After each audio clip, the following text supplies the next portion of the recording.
Oi pessoal, tudo bem? Hoje nós vamos falar então sobre a morte de Ivan Ilitch do Lev Tolstói. E já vou deixar um aviso aqui, se você ainda não leu esse livro, se preocupa com spoiler, apesar de a narrativa ser bem óbvia, né, já que o nome do livro já se chama A Morte de Ivan Ilitch. Se você pretende ler o livro e não quer saber como que é o desdobramento dessa história, te espero então aqui depois que você ler o livro, nessa resenha.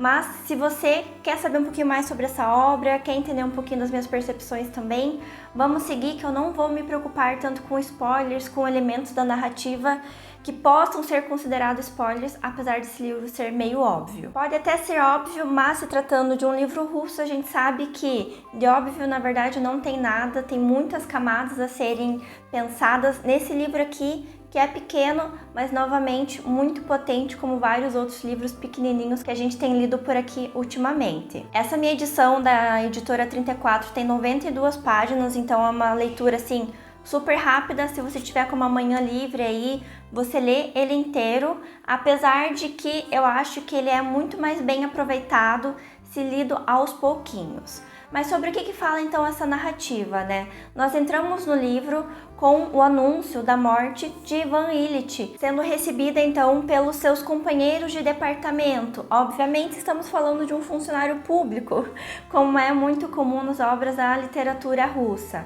Eles então vão até a casa dele, prestar homenagens ali durante seu velório, encontram sua esposa e nisso o narrador começa a introduzir a história do Ivan, contar ali o que aconteceu, né, na vida dele, para chegar então finalmente ao seu velório, explicar o porquê de sua morte, o que aconteceu, como foi seu processo de adoecimento.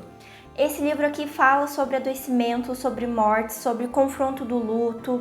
Então, se esses são temas sensíveis para você, já puxa o lencinho que com certeza esse livro aqui vai te verter algumas lágrimas, ou no mínimo algumas reflexões muito profundas e quem dirá tema para terapia. A gente adentra então nesse livro com esses companheiros, como eu falei, recebendo a notícia, indo até o seu velório, e é muito interessante perceber que já nesse momento cada pessoa tem uma percepção diferente sobre a sua morte, e não vou dizer percepção na verdade, vou dizer interesse.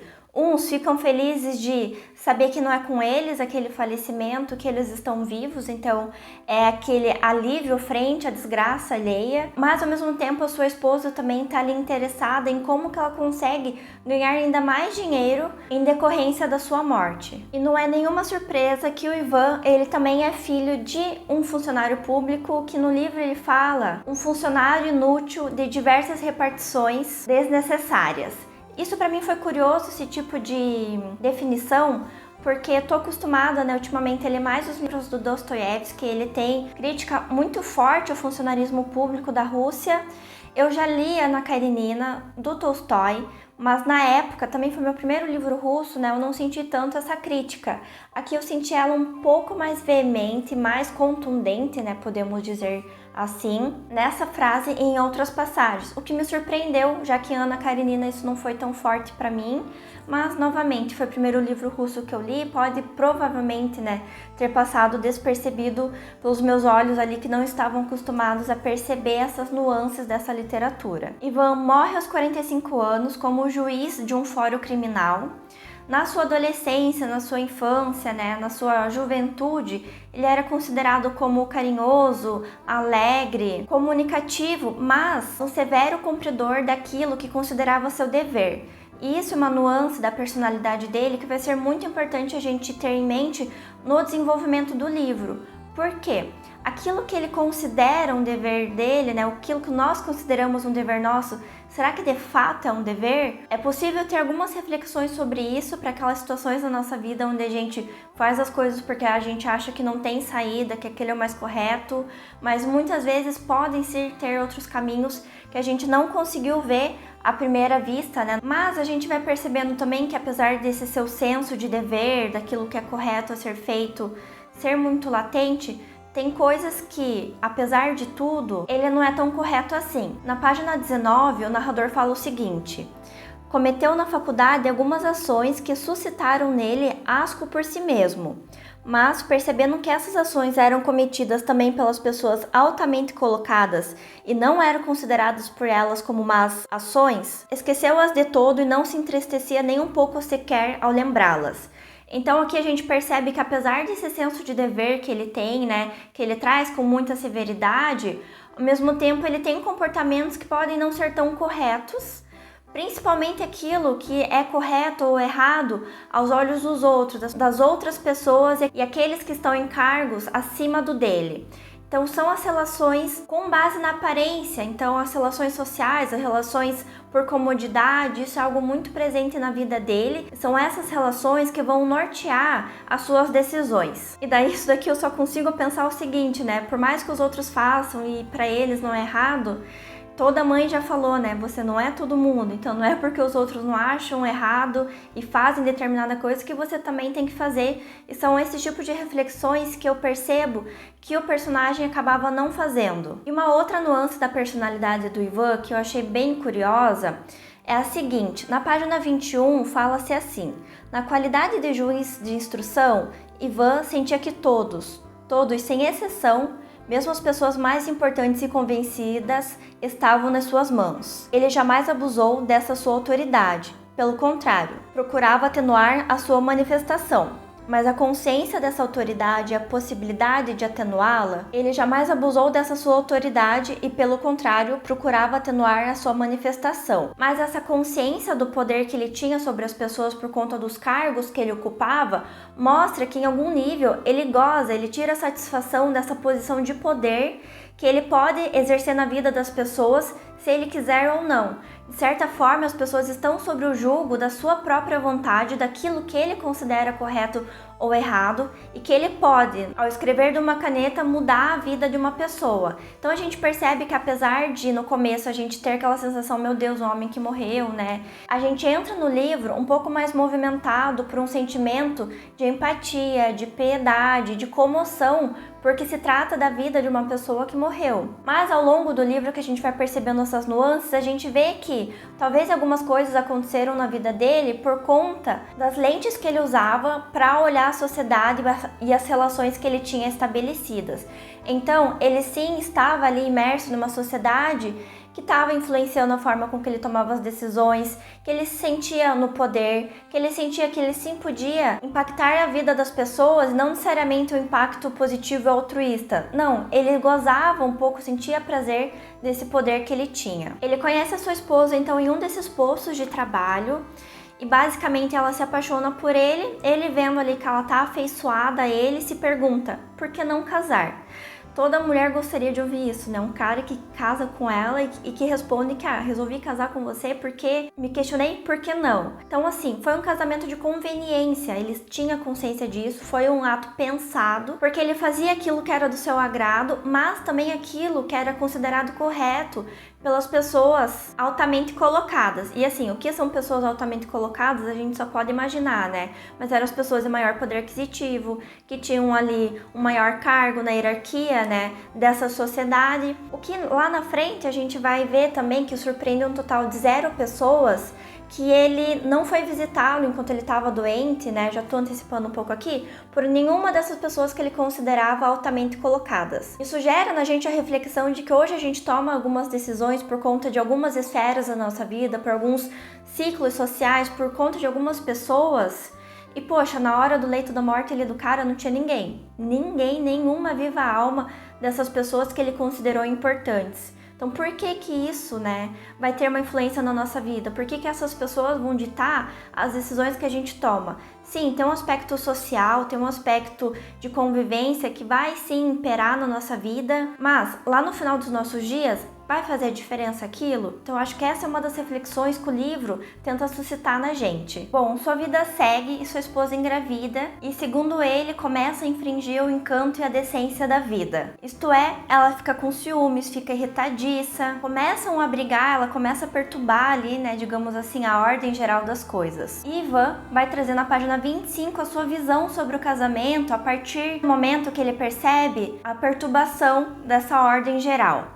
Ele fala na página 25, então, que Ivan compreendeu que o convívio conjugal, embora apresente algumas comodidades para a vida, é na realidade algo muito complexo e difícil, com respeito ao qual, se deseja cumprir o dever, isto é, levar uma vida decente, aprovada pela sociedade, é preciso elaborar um tipo determinado de relação, tal como no serviço. Então, você vê que a visão dele sobre a relação conjugal, sobre o matrimônio, ela também é bem particular porque ele assemelha a um serviço, a um trabalho. E não que a gente não deva se dedicar para uma relação da mesma forma com que a gente se dedica no trabalho e em outras esferas da nossa vida, e quem dirá mais ainda. Mas uma visão muito objetiva, desromantizada e ao mesmo tempo muito operacional, e que, novamente, ele fala ali, né, nesse trecho que eu li, com base no que é correto pela sociedade. Então aquilo que é correto pela sociedade é correto para ele. Então a gente vê não uma relação sem paixão, mas uma vida mesmo sem paixão. Ele não é apaixonado por nada, ele vive uma vida de conveniências, de comodidades, daquilo que é cômodo ser feito. Parece que ele vai vivendo a vida no automatismo mesmo, as coisas vão acontecendo, ele vai lidando, vai reagindo com elas, mas ele não tem um norte, ele não tem uma paixão, algo que dê um sentido para ele. E o que vem dar sentido para ele, a sua vida, é aquilo que é correto pela sociedade, aquilo que é bem visto pelos outros, pelos pares e aqueles que estão acima dele. Para piorar a situação, 2 dos filhos dele morreram, e a relação que já estava mega distante só se distancia ainda mais. Levou um revés no trabalho, era para ele ter recebido uma promoção e acabou não recebendo. Ficou um tempo ali recebendo menos do que ele gostaria, mas em um determinado momento ele recebe lá a promoção que ele queria para receber, né, a remuneração que ele precisava para manter também o estilo de vida que ele gostava. E ele então, que era aficionado pelo trabalho, passa a ser aficionado pela casa que eles vão se mudar, que ele vai escolher, vai imobiliar e vai decorar. E é nesta casa que ele vai cair, sofrer um acidente ali doméstico e vai iniciar o seu processo de adoecimento. E até se for pensar nessa vida dele que era muito plana, muito sem emoções, o motivo do adoecimento dele é uma queda em casa, então é uma coisa super pequena, não é nada heróico, não é nada assim que se orgulhar, que ele fez algo de diferente na vida. Não, ele se machucou em casa numa coisa super simples. A esposa culpa ele pelo próprio adoecimento dele, não se preocupa com nada ali do adoecimento. Suas vidas só ficam mais desconectadas e a amargura, o distanciamento, assim, é um casamento extremamente falido. Não tem nada de positivo ali que seja tirado dessa relação e ele não tem nem mesmo uma relação positiva com os filhos dele. De aficionado pelo trabalho para a casa que ele constrói, ele passa então a ser aficionado pelo quê? Pela sua própria doença. Ele vira um hipocondríaco de primeira linha, vai em tudo quanto é médico, escuta sobre tudo quanto é adoecimento, fala do seu adoecimento para os outros, que aquilo se transforma então sua principal qualidade ou traço de personalidade, se podemos falar. Suas relações familiares já estavam extremamente estremecidas. O que acontece é que no trabalho as pessoas também deixam de respeitá-lo, de tê-lo ali em alta estima, e o próprio adoecimento fazia com que ele não conseguisse mais performar no trabalho como ele performava antes. Então, aquilo tudo que era a sua vida começa, com o avanço do adoecimento, ir desmoronando. Ele adoece cada vez mais e, em um determinado momento, ele percebe então que ele vai morrer. Ele se depara com essa verdade, com essa constatação e começa então o processo de luto dele em relação à sua própria morte. Eu achei bem legal esse tema ser abordado porque a gente comumente na sociedade fala muito dos lutos dos parentes, dos amigos, dos cônjuges, mas uma pessoa que não tem uma morte imediata, que ela tem uma morte decorrente do adoecimento, ela passa por um processo psicológico de lidar com a sua própria morte. Então ela vai passar pelo luto, pela negação, pela barganha, pela aceitação, enfim, todas as etapas ali que a gente conhece como sociedade, ela vai vivenciar em relação à sua própria vida. Eu acho que o Tolstói aqui ele traz isso de uma forma muito simples, objetiva, mas extremamente assertiva. Tem uma frase que ele fala que mexeu muito comigo, que é: eu não existirei mais, o que existirá então? Que é esse defronte realmente com a finitude da vida E você vai olhar então para as suas crenças de vida, o que existe depois, o que existe antes, existe algo, né? O que eu posso esperar da morte? E muitas vezes a gente passa uma vida sem refletir sobre isso, novamente, naquele automatismo de ir lidando com uma coisa depois da outra, e não refletindo sobre a vida em si num contexto mais amplo. E eu acho que quando essa reflexão não é feita, quando a pessoa então se depara com a morte, isso gera esse choque, essa angústia ainda maior, além daquela que é proveniente do próprio processo de luto. E daí o Ivan ele vai ficar sozinho com a consciência da sua morte. E daqui eu acho que ele traz um elemento muito bacana de se pensar, que ele já sabia que ele ia morrer, só que os parentes, as pessoas ali próximas a ele, estavam ainda naquele processo de negação. Eles também estavam vivendo um luto, né? Mas com essa negação, eles não reconheciam a morte do Ivan, não reconheciam o sofrimento que ele estava vivenciando naquele momento. Então era como se deslegitimasse a experiência de morte que ele estava vivenciando, e obviamente eles não conseguiam daí dar o suporte que ele precisava também nesse momento tão crítico da sua vida. Isso aliado à sensação de que ele era um peso para os outros, que ele era um peso para a esposa, para os filhos, para os criados, para todos aqueles que estavam à sua volta. A única pessoa que reconhece nele ali a morte e cuida dele em relação ao morrer é um criado, o Gerassim, não sei se é assim que fala o nome dele, vou presumir que sim. E ele é um criado, ele é uma pessoa humilde, obviamente, e que cuida dele, escuta o que ele fala, não tenta tapar o sol com a peneira, realmente enfrenta a situação de frente com ele. E é por essa pessoa que ele se sente amparado, que ele se sente protegido. Daí uma das coisas assim que eu achei tão triste é que ele fala que o sofrimento dele não vinha do adoecimento, mas vinha da mentira de que ele estava somente doente, não moribundo. Isso fazia então de fato que ele não fosse acolhido por aqueles que ele tanto gostava, que ele se percebeu então que tanto gostava dessas pessoas. Em determinado momento ele vai se revoltar contra Deus, apesar de ter uma relação um pouco antagônica, porque ele sente sim alívio quando ele vai se confessar. A esposa dele chama ali um pastor, um padre ou algo do gênero, ele se confessa e ele sente um alívio momentâneo. Mas essa revolta, ela vem do fato de que ele se sente injustiçado, porque ele estava morrendo, sendo que ele fez tudo o que ele deveria fazer na vida.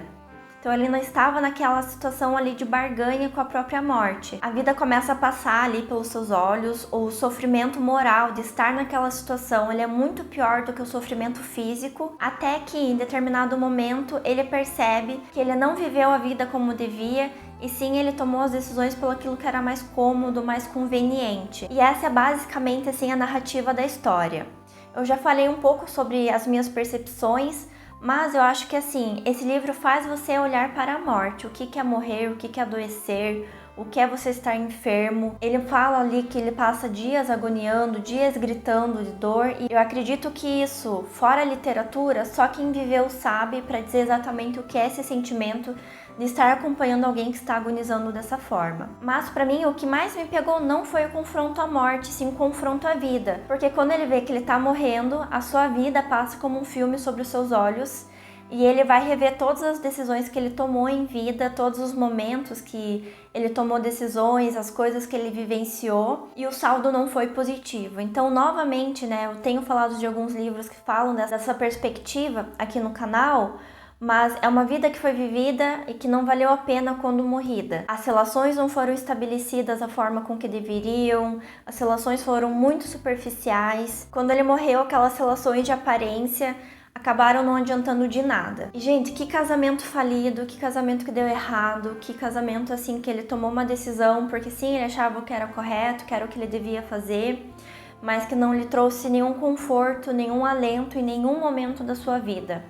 Então tem um momento que eles se distanciam, eles só brigam, e eles só estão ali companheiros de casa, sendo que todos os jantares, todos os momentos é motivo para briga. Então é uma decisão que ele tomou ali, que ele considerou que era o correto, que ele arrastou até o último dia de sua vida. E só quase ali nos últimos dias da vida que ele percebe que ele foi realmente um peso para sua família por conta das decisões e a forma com que ele levou a vida. E eu acho que assim, né? E ele não foi uma vida assim extremamente dramática, ele tomou decisões assim de vício, de problema com jogos, de ter relações extraconjugais, Foi uma vida teoricamente simples, mas foram decisões que não agregaram em nada para sua vida e não trouxeram outras nuances, outras experiências, além do conforto de ser aceito ali por aquele círculo social. Então, assim, fazer aquilo que se espera de você nem sempre é o melhor, né? Aquilo que você acha que você deve fazer nem sempre é o melhor caminho. Eu acho que essa é uma reflexão muito importante, que é o que eu levo também desse livro. Nesse adoecimento tão severo que ele teve, assim, dele não conseguir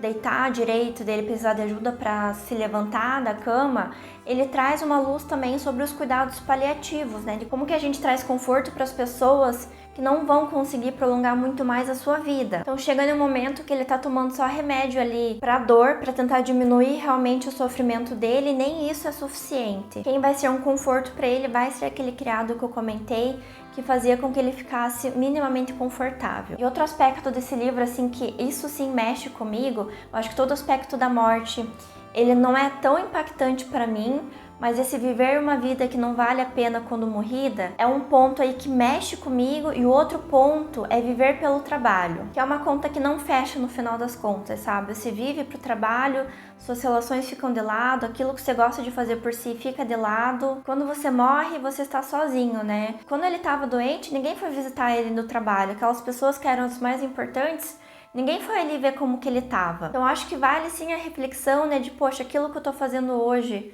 a longo prazo, vai fazer sentido? Está agregando para minha vida? O porquê que eu estou fazendo isso que eu estou fazendo? Estou fazendo isso conectado com aquilo que é importante para mim ou não? Então são reflexões, autoanálises possíveis a serem feitas. E eu sinto que esse personagem, ele sentia que ele tinha direitos, mas ele não tinha um senso crítico sobre aquilo que ele deveria de fato fazer e aquilo que era realmente o seu papel consigo e com aqueles que eram, né, importantes para ele, a sua esposa e os seus filhos. Esse livro me lembrou muito o Diário do Homem Supérfluo, que também é um homem que está morrendo, ele vai fazer um diário. Traz muito dessas nuances também do adoecimento e de olhar para a vida, olhar para a sua trajetória e fazer essa balança se valeu a pena ou não. Gostei desse livro, eu acho que é por conta da temática da morte ela não ser tão impactante ainda pra mim, tem outros assuntos que me movem mais. Eu avaliei com 4 estrelas esse livro, eu acho que vale a pena sim você ler. Se você está em contato com alguma dessas temáticas no momento mais delicado da sua vida, postergue a leitura, porque eu sei que o livro, ele normalmente é um instrumento projetivo, né? Então a gente projeta as nossas sensações, as nossas experiências, os nossos anseios em um livro. Então quando a gente está vivendo então algo mais delicado, às vezes não é tão bom a gente ler algo que é um pouquinho mais pesado, sim. Mas fica aqui super recomendação desse livro, eu acho que vale a pena. Ele é uma boa entrada para clássicos, para literatura russa. Então se você ainda não leu nenhum livro de literatura russa, eu acho que esse daqui super vale a pena. Por hoje é isso, pessoal. Se você assistiu até aqui, meu muito obrigado. Não esqueça de deixar um like, de se inscrever no canal e de compartilhar essa resenha com alguém que possa vir a gostar desse livro. Vou deixar aqui embaixo também o link para você comprar o livro. Comprando pelo meu link, eu ganho uma pequena comissão, você não paga mais nada por isso. Isso me ajuda em reinvestir aí em livros para o canal. Nos vemos no próximo vídeo.